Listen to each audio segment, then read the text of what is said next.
हमारे साथ वरुण भी जा रहा है। आज फटाक से नहाया और जल्दी तैयार हो गया।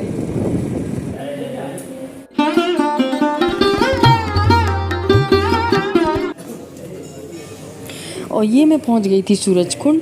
और यहाँ वैसे तो हम 9 साढ़े 9 बजे जाते हैं, पर आज हम ना धूप की वजह से 8 ही बजे निकल गए थे, क्योंकि धूप ज़्यादा हो गई थी। हाँ 8:30 का टाइम हुआ होगा, और कि धूप ना होकर कि इतनी तेज़ धूप थी, इतनी तेज़ धूप थी, चटाके की धूप।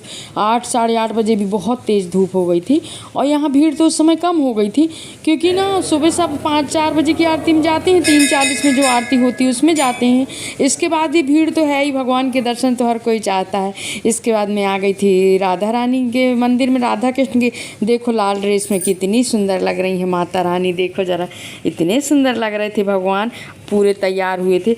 और ये देखिए, ये सूरजकुंड मंदिर का जो प्रांगण था ना, यहाँ गदा जो है ना, बड़ा अच्छा लगता है ये प्रांगण में घूमने में। ये गदा जब से रखा, जब से और भी अच्छा लगने लगा है, हनुमान जी का गदा यहाँ। तो यहाँ मैं थोड़ा घूम रही थी, और मेरे साथ वरुण भी था, तो वरुण भी घूम रहा था। वो ना मंदिर जाने के लिए बहुत जल्दी तैयार हो जाता है, वो तुरंत नहाया बिल्कुल और मेरे साथ चल दिया। फिर इसके बाद मैं लग गई थी हर छठ की तैयारी में। आकर के बहुत सारा काम किया, इनको नाश्ता दी, फिर इनके लिए खाना बनाई, सब करके, और फिर मेरे को 12 साढ़े 12 बज गए थे, और मैं लग गई थी तैयारी में। और मैं लगा रही थी महावर लगाने के लिए, और मुझे टोकनियाँ भी रंगना था, टोकनी चढ़ाते हैं इसमें। तो सबसे पहले मैं सोची पहले टोकनी रंग दूँ, इसके बाद फिर महावर लगाऊंगी, फिर नहीं तो महावर जूठा हो जाएगा। तो मैं टोकनी रंग रही थी, और सारी टोकनियों को रंगना पड़ता है, लाल रंग थोड़ा थोड़ा करें पर कर दें ज़रूर, क्योंकि इसमें ना हर सारी तैयारी करके रख ली हूँ मैं। पानी आ रहा था ना, तो मैं अंदर सारा सामान रख ली हूँ कि पानी आएगा तो, पर अंदर ही करूँगी पूजा पोर्च में, क्योंकि पानी का कोई भरोसा नहीं है। पानी ऐसा लग रहा है जैसे गिरेगा, इस कारण ये बना ली हूँ मैंने शंकर पार्वती जी। अभी इनको तैयार करना है, और ये सारा सामान इकट्ठा करके रख ली हूँ। अभी और रखना है, अभी चौक पूरना है, और एक ओझी है ये, अभी इकट्ठे रख। टोकनी की बात कर रही थी मैं। टोकनी में ये सारा सामान जो सतनाजा रहता है ना, उसमें पैसे रख के और दिया जाता है। और टोकनी में देने से ये वंश कहलाता है, इससे वंश की वृद्धि होती है।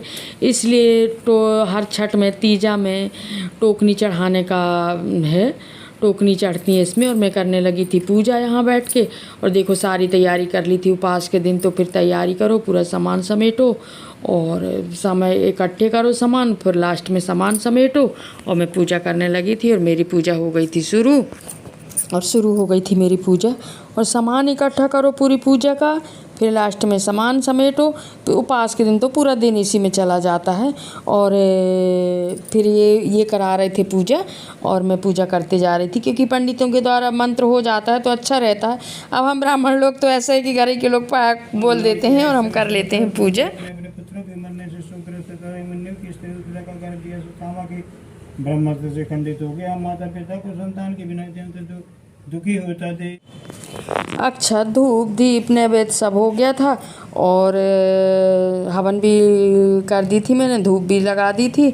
और खजलैया का दिन, आज के दिन से खजलैया का काम ख़त्म। अब खजलैया का ये जो दोना बचाई थी मैंने ना, आज इसको भी विसर्जित कर दूंगी। और ये देखिए मैंने लाली के खिलौना भी रख लिए थे, इसमें खिलौना भी रखते हैं, पुस्तक भी रखते हैं, बच्चों की जो चीज़ रहती है उसकी फिर पूजा करते हुए गोजी में मैं चुनरी भी ढाँक दी थी। और इसमें हर छठ के उपास में ना भैंस के घी और भैंस का दूध ही उपयोग किया जाता है, और इसमें गाय का दूध और गाय का घी नहीं उपयोग किया जाता। तो मेरे पास भैंस का घी भी था, और भैंस का दूध भी था, दही भी था, वही सब चढ़ाई थी मैंने। और इसके बाद कर ली मैंने आरती। आप राधा रानी रियल ब्लॉग में मैं आपका स्वागत करती हूँ। बड़ों को प्रणाम, छोटों को आशीर्वाद, जो मेरी हम उम्र उनको राधे राधे। और ये देखिए मैं पूजा करके फुर्सत हुई हूँ, और यहीं बैठ के आपसे बात कर रही हूँ। तो आप सभी लोगों को हर षष्ठी व्रत की, हर छठ व्रत की ढेर सारी शुभकामनाएं। ये भी व्रत अपने बच्चों के लिए होता है, अपने बेटे बेटियों के लिए होता है, बेटे बेटियों की सुख समृद्धि के लिए होता है। और भगवान से सदा यही मांगे कि भगवान हमारे बच्चों को हमेशा मेहनत, ईमानदारी, सत्यता की ओर आगे चलना, वो सत्कर्म करें, कभी गलत रास्ते पर ना चलें, और अपने से जो बड़े हैं उनका मान सम्मान करें। जो भी जिनको उनकी ज़रूरत हो, कभी ज़रूरत पड़ जाती है तो उनकी ज़रूरत पूरी करें। हमेशा प्रभु से यही मांगना चाहिए अपने बच्चों के लिए। और बच्चे जब ये सब मेहनत, ईमानदारी, लगन से काम करेंगे, सत्यता से आगे बढ़ेंगे, तो सुख समृद्धि कहाँ जाएगी? सुख समृद्धि तो आ ही जाएगी। इसलिए अपने बच्चों के लिए हमेशा प्रभु से यही मांगे। और पूरी पूजा हो गई है मेरी, देखिए ये पूरी पूजा हो गई और मैं यहीं बैठी हूँ, पूरी पूजा करके और बैठी हूँ, मैं आपसे यहीं बात कर रही हूँ। और आप सब लोग अपने अपने घर में हर छठ की पूजा कर रहे होंगे, और आप लोगों ने कैसे पूजा की है मुझे कमेंट में ज़रूर बताइएगा। और क्या खाते हैं, मैं तो पसी के चावल खाती हूँ, आज शुरू ही से हम पसी के चावल खाए हैं, तो पसी के चावल और दही खाऊंगी। और वो जो भाजी होती है ना, क्या बोलते हैं, कुचई की भाजी, वो भी आई हुई है जो बिना जूते में होती है। तो आज के दिन ना बिना जूते का सामान खाते हैं, जहाँ मैंने लोहे का कोई सामान ना लगा हो, जूता ना हो, अपन कोई चीज से खोद के वो भी देते हैं ना, वो भी ऐसा सामान भी नहीं, कोई चीज काटते नहीं है।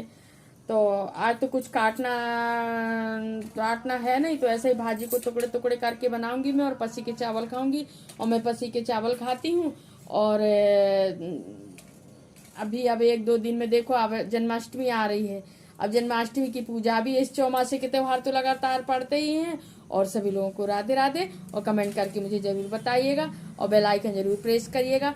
आप लाइक करते हैं, कमेंट करते हैं, सब्सक्राइब करते हैं, तो मुझे एक नया मोटिवेशन मिलता है, और मैं नए आत्मबल के आत्मविश्वास के साथ फिर से वीडियो बनाने लगती हूँ। तो और सब लोगों को पूरा ये ना वरुण देखिए, ये गुरुकुल में पढ़ने गया है, और अभी ना इसको गए 2 महीने हुए हैं कि अच्छे अच्छे मंत्र भी, संस्कृत के मंत्र भी अच्छे से बोलने लगा। देखिए, बताओ वरुण, कहाँ पर गए हो आप पढ़ने? काशी विश्वनाथ वैदिक गुरुकुल मंडला जिला। अच्छा, एक आध मंत्र बताओ। ओम विश्वानि देवा सविततो रेतानि परा शोभा यद्भदन्तन्नाशुभा।